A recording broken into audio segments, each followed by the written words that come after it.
अभी हमारे साथ हैं यशवंत सिन्हा, जो कि विपक्ष के साझा उम्मीदवार हैं राष्ट्रपति चुनाव के लिए। सर, ये बताइए कि आपको विपक्ष ने उम्मीदवार बनाया है, कितना भरोसा है आपको? पूरा भरोसा है।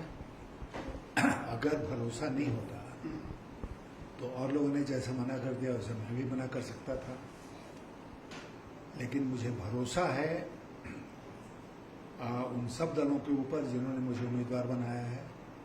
मुझे भरोसा है उन दलों के बाहर के जो लोग हैं, जो वोटर्स हैं विभिन्न राज्यों में और केंद्र में, उन पर भरोसा है। और सबसे ज़्यादा मुझे भरोसा है देश की जनता के ऊपर कि वो अपने प्रतिनिधियों के ऊपर दबाव बनाएगी कि वो मेरे पक्ष में अपना मत प्रदान करे। और इसलिए बनाएगी क्योंकि ये दो व्यक्तियों का संघर्ष नहीं है, ये दो विचारधाराओं का संघर्ष है।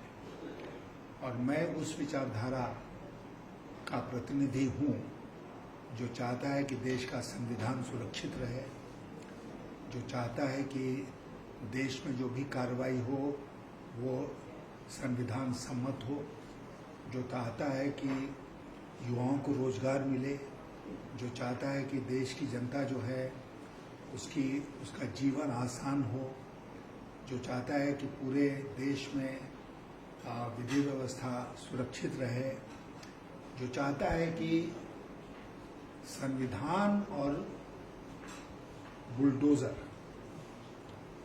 दोनों साथ साथ नहीं चले, संविधान चले, बुलडोजर नहीं। लेकिन जिन पार्टियों ने आपका समर्थन किया है उनके पास तो संख्या बल नहीं है, तो कैसे जीत मिलेगी? किसने कहा कि संख्या बल नहीं है? ये वहां से आप जरा जाके अपना गणित देखिए। आज के दिन मैं विश्वास के साथ कह रहा हूँ कि ये जो पार्टियां हमारा समर्थन कर रही हैं उनके पास बीजेपी से ज्यादा मत है, नंबर एक। नंबर दो कि कुछ इन दोनों से बाहर है, बीजेपी से भी बाहर है और हमारे समर्थन में जितने दल हैं उनसे भी इतर है। और बीजेपी भी चाहेगी कि उनका वोट ले, हम भी चाहेंगे उनका वोट लेना, तब ये आगे तय होगा कि वो किधर जाते हैं। सर, आप झारखंड से आते हैं, जेएमएम क्या आपका समर्थन करने जा रही है? मुझे पूरा विश्वास वो करेंगे, क्योंकि आपने जैसा कहा मैं झारखंड से आता हूँ और झारखंड को एक गौरव की भावना होनी चाहिए कि उनके प्रदेश का व्यक्ति राष्ट्रपति बनेगा देश का। इससे बड़ी बात और क्या हो सकती है?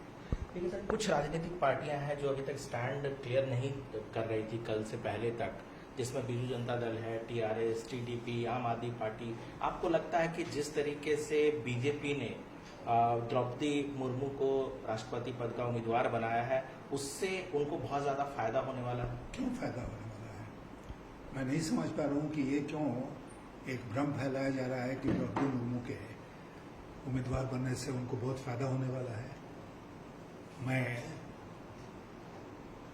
8 दशक अपने जीवन का पूरा कर चुका हूँ और मैं मानता हूँ कि मेरा जो अनुभव है, चाहे वो एक पदाधिकारी के रूप में रहा हो, चाहे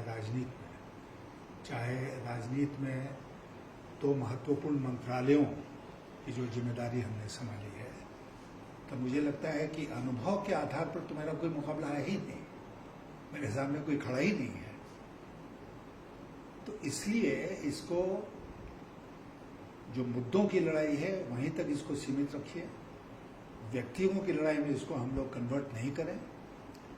और मैं चाहता हूं कि मुद्दों की लड़ाई हो, विचारधाराओं की लड़ाई हो और देश की जनता तय करे कि वो इधर है या उधर है। आखिरी सवाल सर, आप जिस राज्य से आते हैं वो आदिवासी बहुल राज्य है और जिस तरीके से बीजेपी ने जिस कैंडिडेट को दिया है वो आदिवासी भी है, महिला भी है, लगता है कि उसका फायदा, क्योंकि देखिए बीजू जनता दल ने भी कह दिया कि हम साथ देंगे, तो इसका आपको लगता है कि इसका नुकसान हो रहा है? मैं ऐसा नहीं मानता हूँ। मैंने आपसे बार बार जोर दे के कहा है कि आइडेंटिटीज की लड़ाई नहीं है, विचारधाराओं की लड़ाई है। अब मेरी एक व्यक्तिगत कोई आइडेंटिटी है, उनकी व्यक्तिगत कोई आइडेंटिटी है, तो दो आइडेंटिटीज की लड़ाई के रूप में नहीं ना देखेंगे इसको विचारधाराओं की लड़ाई के रूप में देखेंगे। और इसीलिए मैं आपसे कह रहा हूं कि बिल्कुल स्पष्ट है, विचारधाराओं की लड़ाई में एक तरफ वो लोग हैं जो संविधान का सम्मान नहीं करते हैं और दूसरी तरफ वो लोग हैं जो संविधान के हक में खड़े हैं, संविधान की रक्षा करने के लिए खड़े हैं।